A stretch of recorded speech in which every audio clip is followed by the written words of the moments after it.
रामाय रामभद्राय रामचन्द्राय वेधसे रघुनाथाय नाथाय सीतायाः पतये नमः।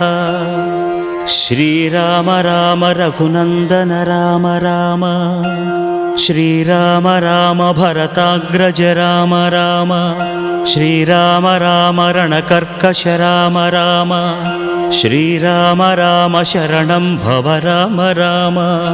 श्रीरामचन्द्र चरणौ मनसा स्मरामि श्रीरामचन्द्र चरणौ वचसा गृह्णामि श्रीरामचन्द्र चरणौ शिरसा नमामि श्रीरामचन्द्र चरणौ शरणं प्रपद्ये। माता रामो मत्पिता रामचन्द्रः